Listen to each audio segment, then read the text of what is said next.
advanced reading note on this one.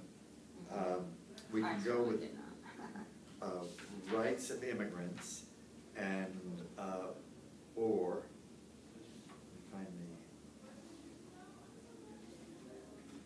I like rights of the immigrants. I mean, that would be interesting. Okay, and we're going to have a short one today. Okay. So let me read it.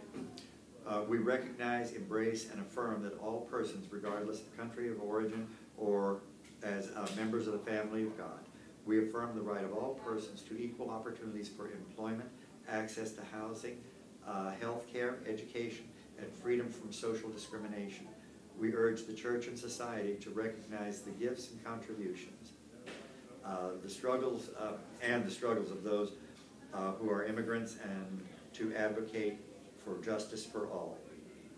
Now, this is for immigrants. It does not say legal or illegal, and it doesn't say to the U.S. or we have quite an immigrant population movement as a result of the Middle East's instabilities. Yeah. And the migrants there, the most recent thing that I saw, and I'm not up to date, they had come into Greece, and now they're actually kind of on the march, moving as a wave into Armenia, and then on further. And you know, the EU is rethinking its border control issues. And then we have an immigrant situation here where from South America. Yeah, and now it appears that it's more Central and South Americans that are coming through Mexico, but it's not actually Mexicans, as it was probably 8, 10, 15 years back, where they were the bulk of the Southern immigration, and now it's different. And then within the last week, then, in the presidential race, the idea of birthright immigration, the birthright citizenship of immigrants, has come into question now. Yeah, and the Institute for Immigrant Studies, a conservative think tank, but a very honest one. This is not a political. Yeah, they have an article online where they've gone back and they've been doing these studies for years, and have looked at basically there are two citizenship models out there, and the traditional one from the Western standard is, and the European model then, essentially. You are German if you're born to German parents. And that's what a German is. It is genetic. And ours in America is not genetic. It is geography, soil, where you were born. Yeah, geographic soil birth is the way we work. And they have a map of the different countries that are genetic and those that are soil birthright. And Canada, the U.S., Mexico, all of South America are, but these are immigrant countries. They're all based on soil. They're based on soil. Most of Europe, actually all of Europe, it appears, is genetic. And then Africa, some areas they can't tell, but there's some small splits there. And there have not been huge waves of immigration to Africa, so they have not faced the same set of circumstances that others have. Right. So like the German population in Russia, you know, in the interior of Russia, there are several German settlements there. Yeah. And those are Germans, and they have full right of return.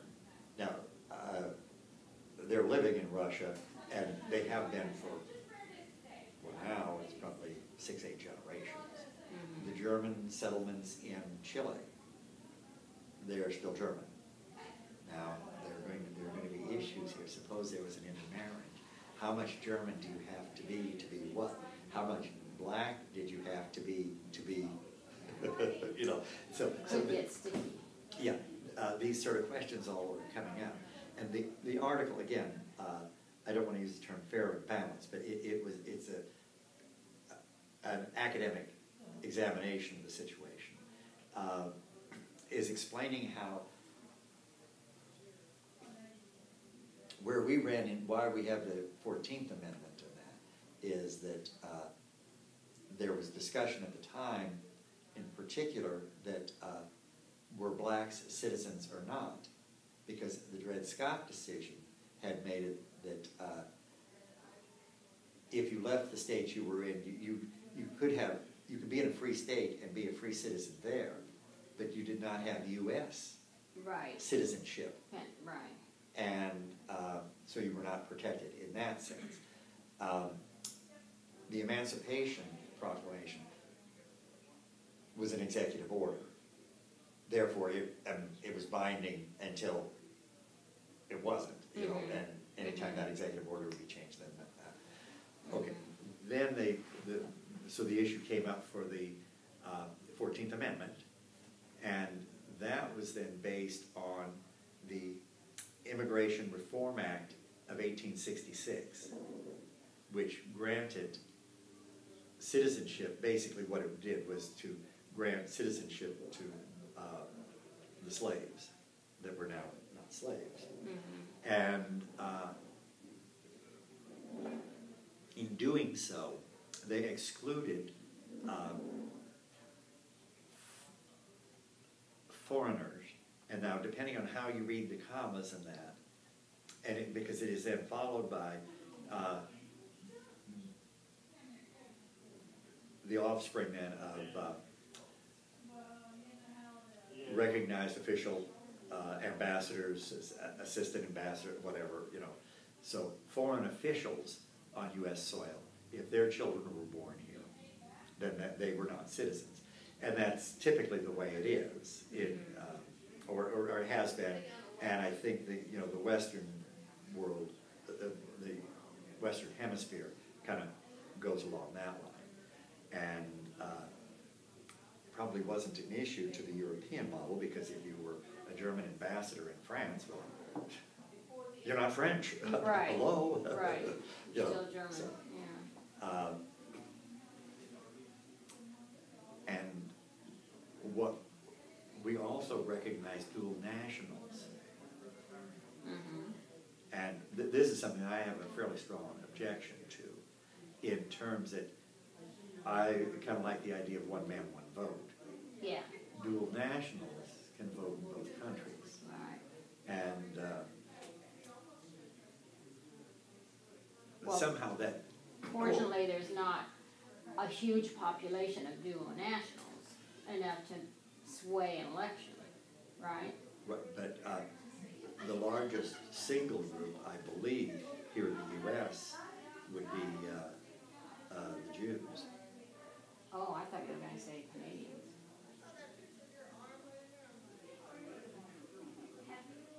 But I know nothing about this subject, so Yeah. that's just off the top of my head. And the Mexican government is encouraging dual nationals, or at least expats, to vote in the Mexican elections. And how that works, because they set up polling stations then, and a number of countries set up polling stations in the U.S. so that their expats can vote. They may be expats that do not have dual citizenships. They may just be people here on long-term visas and things like that. But, Or undocumented. oh, yeah. So anyway, there's some interesting things going on in that. I will forward you the article that, as a matter of fact, I was a few minutes late this morning for setup because I was still reading the article. Oh. And I came across it by accident. Huh. And quite interesting. Okay, The yeah. details of, and it's something that this is going to be a discussion, and so you need, it's good to read this You need stuff. to be informed. Yeah, because, we look at this thing and say, well, that's the way it is, and it's always been that way. God made it that way. Well, in 1866, they made it one way, and then in the actual the 14th Amendment, which came through in about 84, I think, 1884, something like that. And there are a variety of decisions there that were made, of court decisions that ruled one way or another. And one of the original intents was that you could, if you were under the jurisdiction of a foreign nation, there was a certain movement there to ensure that Indians would not be considered citizens, and they, of course, would not be able to vote, and they would not have rights, because we were still dealing with the Indian nations through treaties at the time. Yeah. And then there was a kind of a declaration came out that said, no, the Indians are citizens. So, and that's in the article. You have to read it, because of course I don't have it straight exactly how all that came to be. But I plan to reread it, because there will be discussions now more than ever, and no matter how you feel about it, you ought to at least have a sense of what some of the background information is, and when various aspects have changed. Yeah, because there's reasoning for all the laws that we have on the books right now. There's the reason they're there at that point in time. Things may have changed, but yeah, but you do need to look at what was the intent, and the Federal Register. You're familiar with that? Yeah. Yeah. Then it was called, I think it's either the American Globe or the Federal Globe. And then they say, and that was the forerunner of the Federal Register. Huh. And having, in my previous work, I've read a lot of Federal Registers. And I find it interesting. And most of my co-workers, and this was in environmental protection, oh, no, not the Federal Register, I'm not reading that. But you do get a sense of what the concerns or complaints that somebody had, that if you do this, this is going to happen, and shame on you, and they do it anyway. But then you can see that, yes, they knew that these sort of things were going to happen, and they took that into account, and damn it, that's the way they wanted it. Right. So, just interesting to see that. Well, just in looking at all the Donald Trump interviews last week, immigration is coming to the forefront now. Yeah, and it's a good thing. I mean, because I'm on the more liberal side of it, but I also realize, if this is what the country wants, then that's what it is. And I don't think that it's actually going to play out that way. Well, legally, I mean, in order to change that birthright law, it's such a huge, it would have to be a mandate of all the people in order to make that change. Well, it has to be a constitutional amendment. Right. And so it has to be passed by Congress, then it has to be passed by 3/4 of the states, and then I think repassed. Yes. It's something like that. It is. It's a huge. I can't remember all of Sesame Street, but it's a big deal for the. They do more than just it's a bill. Yeah, right. And that's what I mean. I mean, the people of the United States in general have to be willing to make that change. They have to vote for it. Yeah. And people look at it and say, well, that's the problem with the bureaucracy. And it's all tedious and it takes forever and you can't get anything done. No, that's the blessing of it. That we do not run by knee-jerk reactions. Right. You can see it coming, like if they say they're going to release all federal lands in the West. Well, yeah, but that'll be 15, 20 years out, so you can prepare for what these changes and transitions are going to be. It's not like,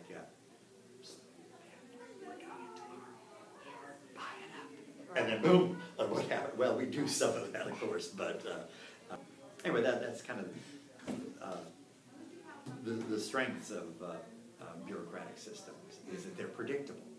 Therefore, you can make lifestyle and important life issues decisions based on what you see coming if you're paying attention.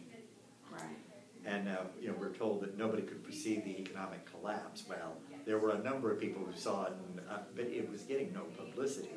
And I read The Economist, and when I read what I thought a subprime, when it first came to the news, a subprime mortgage was one that was less than the going interest rate. Now, maybe that's stupid, of course, but then you read the rest of the article and think, oh my God. And that's what I thought subprime mortgage was Yeah. less than the going interest rate. yeah, and you know, continue reading as they unfolded the thing over a period of a week or a couple of months. And this was probably at least 2 years before the collapse.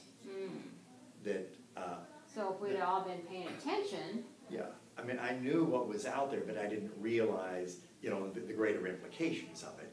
But as soon as it happened, it was and by the way, the defaults on those loans were no greater than defaults on any other loan at the time. But the fear factor hit, and then the big money jumped. And when it jumped, then there was the collapse. It wasn't because subprimes weren't being paid. The loss through those, it really wasn't that it wasn't that much. It makes excellent Fox News and that sort of thing, but I think the fraud in credit card stuff today is a bigger issue, but they make so much money off of credit cards that they pretty much they can't ignore the fraud, but it's...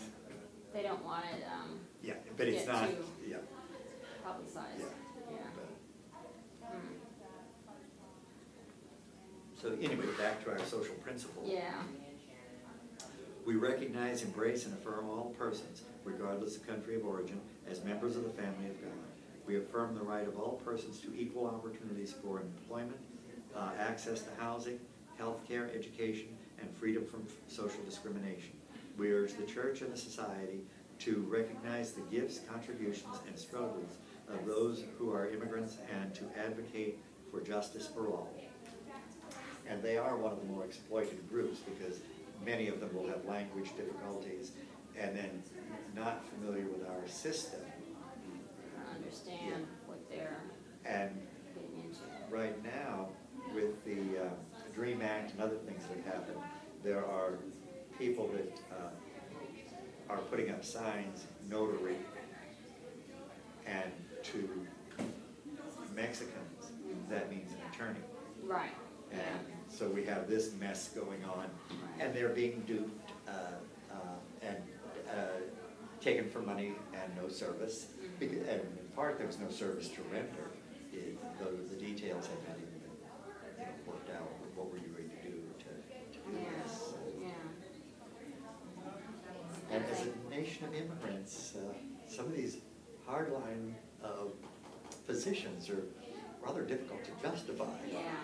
Yeah, that's right. And then if you say, well, yeah, but the legal ones, and it turns out we set quotas for who can come and who can't, and we pick and choose among the races and the religions in our quotas. I mean, those are set there automatically as barriers. Yeah. Well, there's a lot to be discussed on that issue because there's a lot going on that the average person doesn't realize, and the average person doesn't know the law either. No. What I would kind of like to see as a solution is an area that's a vast open space, something like Mauritania. That's on the west coast of Africa, right below Morocco. Yeah, see, if you don't even know where it's at, Yeah, no. you know it's. I never heard of it. Yeah. Mauritania? Okay. Okay. there was the Lusitania, the Mauritania, and there were 3 sister ships. I can't remember the 3rd sister. Yeah, the Lusitania I know, Yeah. but I've never heard of Mauritania. Anyway, there's a country, and it's more populous than Namibia down on the South African coast. But to take and then just, you bring boatloads of immigrants in, and you have building materials there. They build their houses, they pave the streets or stone them or whatever you're going to do. That is their job. They arrive and they're to stay here until such time that they can get legal paths to somewhere else. The farm system is set up. They grow and sustain their own. The biggest problem with almost any place you can find on Earth that is not particularly inhabited is the lack of water. So infrastructure for producing fresh water would have to be developed. Probably run the entire thing between solar and wind, and to the extent that you can get that power, that's the extent that, then you have lights, you have pumping for water, and enough to maintain your irrigation, and then corridors, which would be manufacturing sites that t-shirt companies and other things can come in and set up, and then they have a labor force there that can be trained rather quickly on those particular types of tasks. And you could house millions of people, really.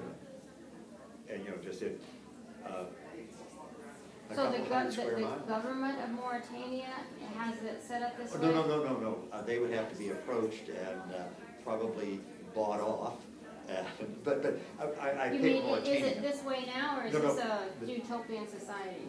This is, well, not a utopian society. It is a reservoir and a place where most of the people are just trying to get away from the bombs and that we and other Western countries are manufacturing. And at some point, and they're being used as shields, many of them, if they could just get out, educate their children, whatever's going to happen in those countries, let the two sides kill each other, and the last man standing sets up the government and says, this is the government, and this is how we're going to have it.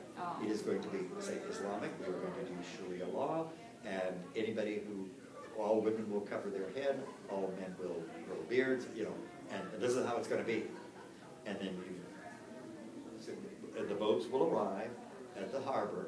If you wish to return to Syria or Iraq or wherever it was, be on the dock, and we'll take you back and probably give you investment setup money or whatever, to the foreign aid going right to the people to then rebuild their devastated country, and they can put it back together faster than Methodist Global Ministries and that. And we do an excellent job. We do an excellent job. But this would be an alternative or a supplement to, you still need real groups like Global in order to get things organized, and you have to have the ships, the harbor, the ports, and these individuals coming back, they can't do that. Right, And it's so, a bigger thing. but you would have those two levels of redevelopment going on. And if, beard, head, I'll just stay here, that's fine with me. And because what we seem to be doing is then imposing, we as a species, one side will win, and they will impose a solution or a governance there that appears to benefit the ruling class, and that's it.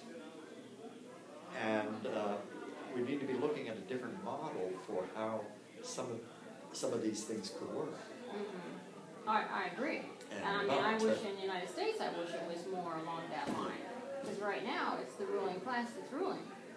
And it has always been that way, but now it is more apparent. And there is a ruling class. There are a group of people who are willing to spend time, efforts, and energies.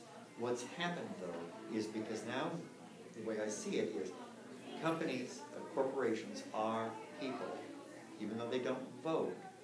And in many ways, I mean, they have to have legal rights as a corporate entity. And what they have done then is through lobbying and affecting elections, done exactly what one of the earlier politicians had said about, you know, the Constitution and things like that. If you give money to the poor or to the underclass, they will vote themselves privileges. So we, you know, well, the vote was given to a certain class. You had to be own property. It wasn't really racially based. All property owners had the right to vote in the colonial original. And they did vote themselves and protected. The laws were set up to protect and stabilize society based on how landowners saw it. And now it's not landowners, it's corporate, and corporate sees the world differently.